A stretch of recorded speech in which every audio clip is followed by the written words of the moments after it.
So, good morning. I am so excited because I found what I've been looking I think I've been looking for it now for like a month. And you know what? I don't know where I put it. Oh, man. I just had it. Oh, there it is. I have been looking for this. And I'll show it to you in a minute.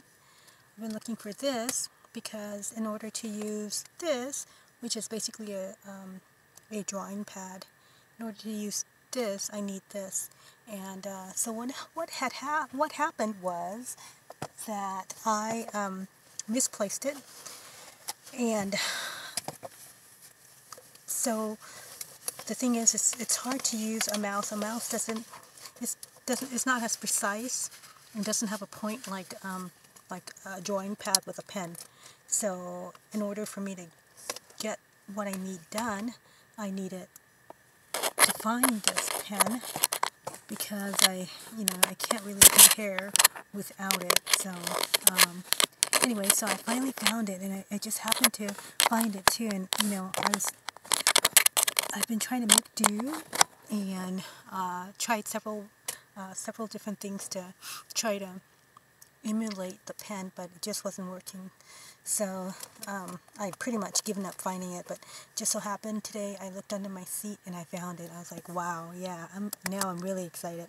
Anyway, so I'm gonna use this to work on my my design. And let's see, anything else happening? No.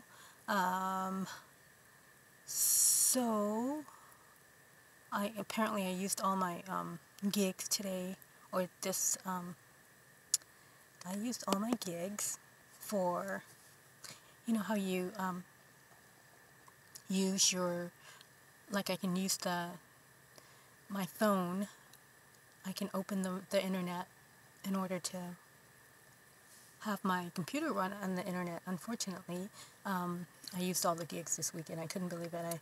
I mean, it only has 10 gigs, and I used to use a program called, what did I used to use? I used to use a program called Foxfi, Foxfi, Foxfi, but I got a new phone, and the new phone will not let me download Foxfi, so therefore I had to pretty much abandon that.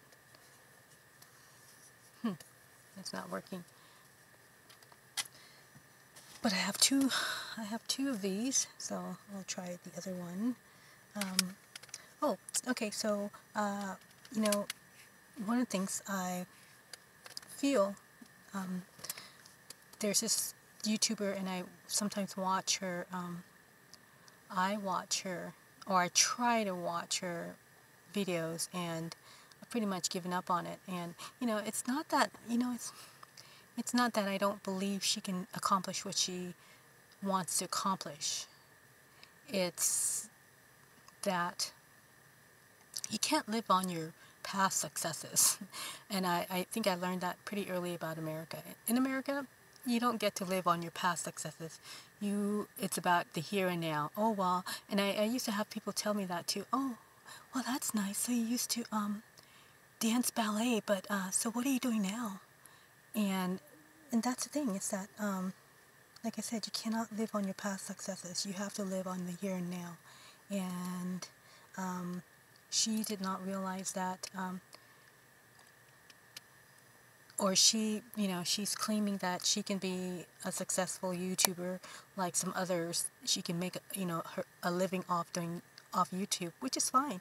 But, don't tell us you can do it. Do it, and then say, hey, this is what I did. This is, proof, But, so anyway, it just, whenever I watch her videos, it just makes me, for one thing, it makes me irritable. I'm not sure why. And the funniest thing is that she reminds me a lot of me. When I first stopped dancing ballet, it's so funny too, because when I first stopped dancing ballet, I didn't, So when I first stopped dancing ballet, I was not, I mean, ballet is something not everybody can do. Ballet is something that, I don't care how many young girls take ballet classes. If you can't get a job dancing professional ballet, then basically, you should just say that I took ballet classes. The success in dancing ballet is about finding somebody to hire you and to pay you to dance, right?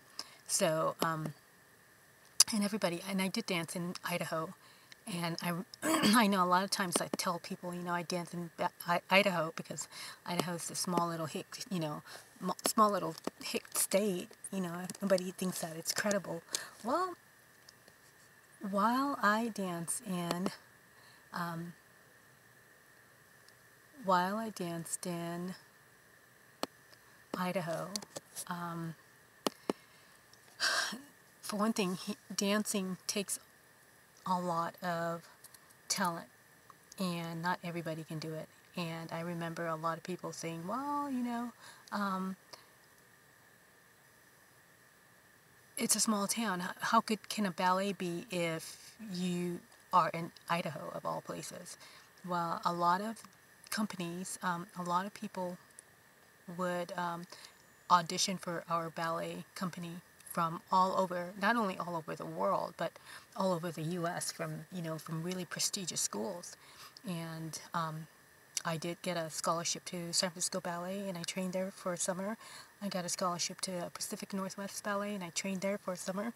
And so the thing is that, I appreciate that you think you know ballet, but unless you had a job, a job is where it's at.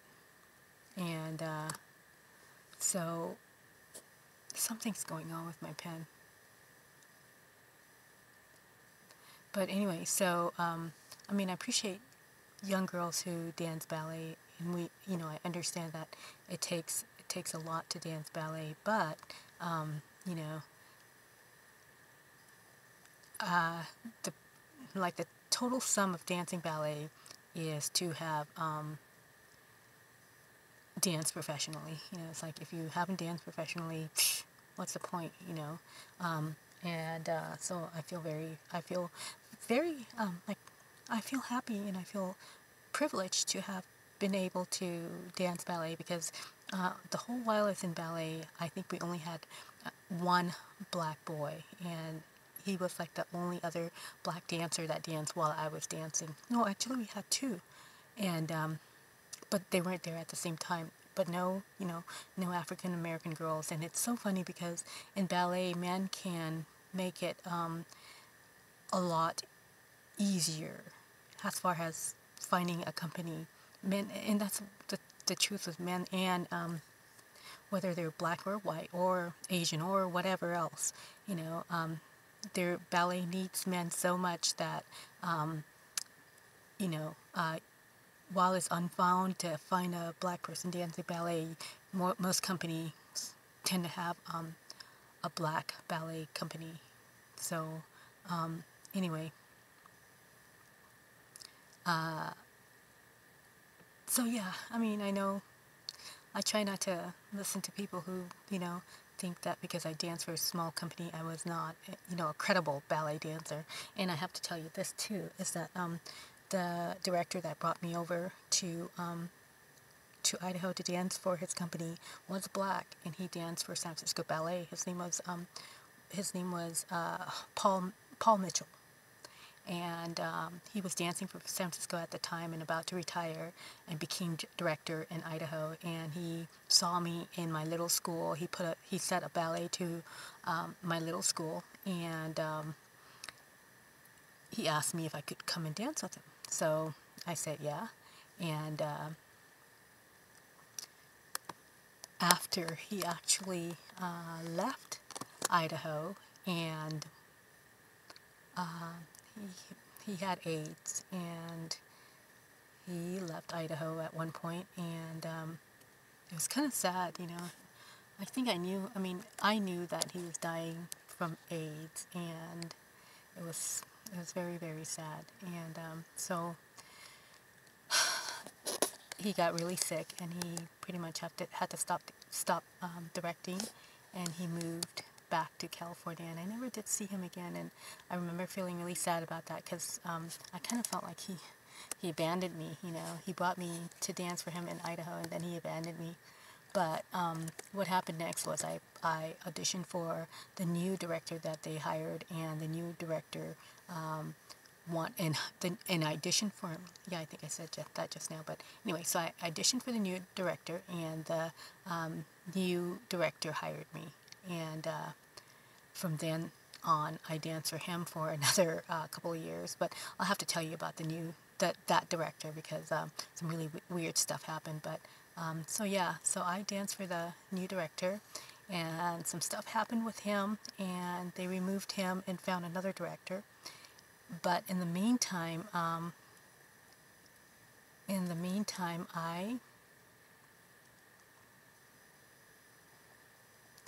sorry, my pen isn't working right. In the meantime, after the first two directors, I auditioned for a third director, and I got hired on again, wherein I got full contract. Some of the other girls who auditioned from the old company either were not hired or did not get a full contract. So, and I'm not bragging, but according to, there are certain rules according to ballet, and you know, I was considered to be the dancer with the pretty body, pretty feet and legs, and I was a really strong petit allegro dancer, and grand allegro. And they're based, petit allegro is small jumps, you're doing small jumps. Grand allegro, you're doing big jumps. I will be truthful and tell you I sucked at adagio, and adagio are the slow movements where it takes a lot of muscle control. And I think part of my problem is that I started ballet late, so my muscles were not as controlled as, you know, someone who had started earlier. And I had pretty feet, but every dancer that has pretty feet has weak feet. I mean, it takes like almost every dancer that has really pretty feet, it just takes a lot more work to work with them, because the more your feet arch, the harder it is to control your point, you know. So anyway, but anyway, yeah, so she reminds me, the lady I'm talking about that does this YouTube channel, she reminds me of me, because when I first stopped dancing ballet, I remember I thought to myself that I wanted to be normal. But when I realized, after about a year or two of not dancing, that being normal is completely overrated, you know. And by that time I was married, so it was quite an adjustment, because I think you put a lot of your identity into being a dancer, and then all of a sudden you're not a dancer anymore. And I'm not going to say that people, well, you know, it's hard for people to adjust. They just see you as, they don't see you as a person, they see you as a dancer, right? It's not so much that you have something to prove, it's more that you consider special, and you're not really a part of the group, you know. And I guess, so going back to how I felt about this person who claims that, you know, she wants to be a moneymaker on YouTube. And to me, that was just like, there's no modesty in that. You know, maybe modesty is not her thing, but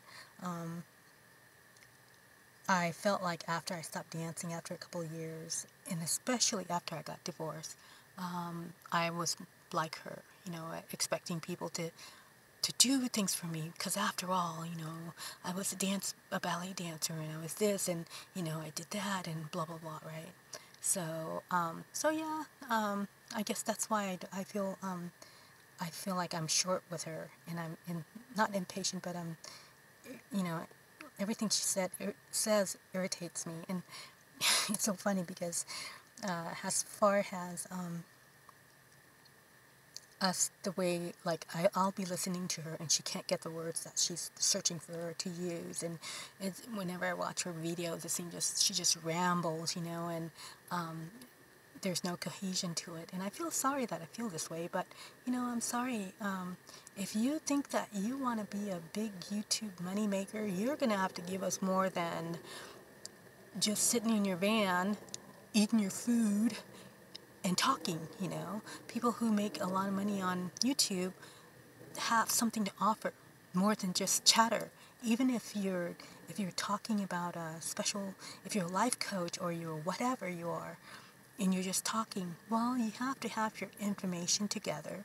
You have to present it in a logical order, because you can't just like jump all over the board and think that that's enough.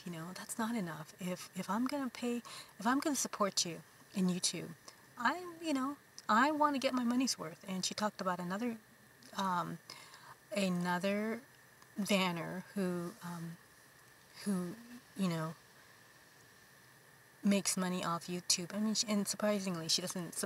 According to the other vanner, she doesn't make a lot of money, but she makes some money. And she says she calls the vanner a beggar. Well, I have to admit, she got into desperate times and she asked people to help her out.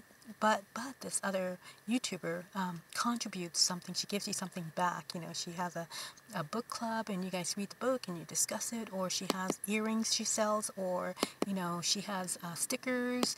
And so it's like, so this person is not. This person is just not, on YouTube saying, gimme, gimme, gimme.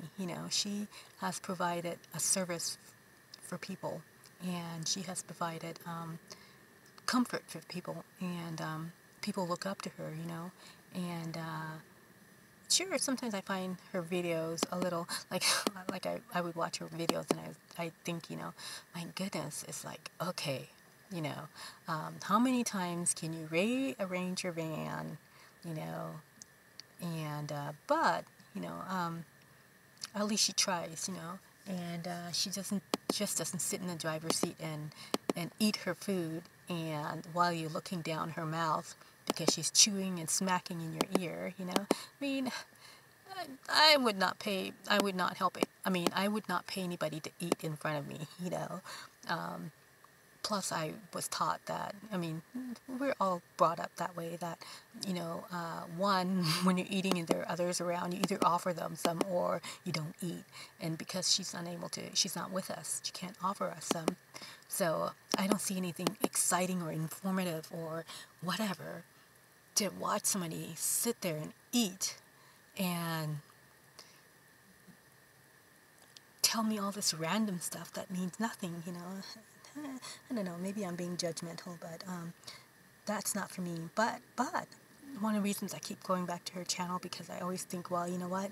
She's going to get it together, and she is going to provide some helpful information, right? Never happens. Every time I go back, it's the same old crap. And in fact, now it's where she's like given up doing any work. She feels like, she should just put the camera on her and just talk randomly, and that should be enough. She should be a moneymaker because she just, sit in front of the camera and just talk about nothing, and but although she criticizes other people for begging, all of her videos, when she needs money or she needs something, it's like she's either like the angry black woman, or she's the whiner. Oh, it's so cold, it's too hot. Oh, I want to get a hotel room, but oh, I got a flat tire. Oh, why me, why me, why me? Well, dude, you know what? If you are too good to go get any kind of job, if you are too good to do any kind of job, why should I give you some of my money when I'm doing any kind of job? I work hard for my money. I'm not going to give it to you because you're too good to do, menial manual labor. If you're too good to do a certain job and you don't want to do it, then fine. Then don't ask for anything. Because you know what? I don't. Life is not free. Life never has been free. So if you're too good to do normal jobs like everybody else, then that's your problem, because I'm not going to support it, or you. There is there is a YouTuber that, I mean, I really like this lady, and she reminds me a lot of, because everybody reminds me of me, but she's like the other side of me, with the whole family drama, and, and people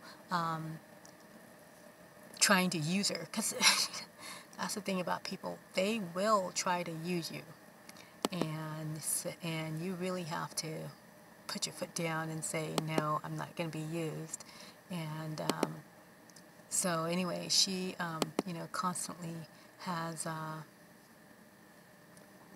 lot of drama going on, and I feel sad for her, because in order for her to make a living, she has to have a place to make the living in. She sews dresses, and as soon as I get my credit card back, okay, so I have a credit card, but it's one of those, it is a, see what I mean about me being scattered and not be able to hold a thought, So anyway, her credit card is my credit card is one of the California check cash, or credit cards, where if you don't, you can get a credit card, but it's not like through a regular credit card company. It's like a bank card or something like that. Well, so I got one, but I have not sent the information in for them to send me one with my name on it. And that's why I haven't, that's why I can't, usually can't use it online, because some of the they want to know the name on the credit card. Well, I don't have a name on the credit card. It's just my, it's just my credit card. I mean, it's just a credit card with money on it, but it's blank, no name on it. So I need to find out, I need to go ahead and send in the information and have them send it to me with my name on it. I mean, I feel kind of bad for this lady, because she's a good person. She works hard, and she gets so stressed out over everything. She makes some pretty good, really great designs, and I really like her dresses that she creates. Her name is Nomadic Crafter, and I really want to buy one of her dresses. And truthfully, it's not my style, because man, one of the things too is that her dresses tend to be big, and I am, if I wore her dresses, it'd be like, you'd think I was a cancer patient, because I'd lost so much weight. I mean, her dresses would just be too big for me. But I'd like to buy a dress from her, and have her give it to somebody. Maybe she can, I don't know, find somebody who can fit it and give it to them. But so anyway, I would like to help her in the future, if I get to the place myself where I can, be of help. So, but yeah, I mean, I wouldn't mind giving money to her, but that other lady, no. The other van dweller, no. For one thing, it's beggars, I'm sorry, even the Bible says that if you beg, there's a certain, neither a beggar nor borrower be. Is that what it says? So you can expect that when you have to ask somebody for something, that it's not always going to be, that you're going to lose face, basically, And I think that's what bothers me about her, is that she thinks that she, just being her, should be enough, No, you're not that. And I said that to her too. I said, you know what, you're not all that. And I feel kind of bad for saying that, but, it's the truth. She's not all that. So, why do you think, I mean, she's a middle-aged woman like I am. Actually, she's probably younger than I am. But I think a lot of times when people get old, they see themselves differently than they appear to other people. So all I'm saying is, you know what, lady, I understand that you think a lot of yourself, but you need to see yourself through others' eyes. You know, get off your high horses and see yourself through others' eyes. Because if you did, you would not, you would definitely not be so high and mighty. You know. Anyway, so yeah, that's my rant.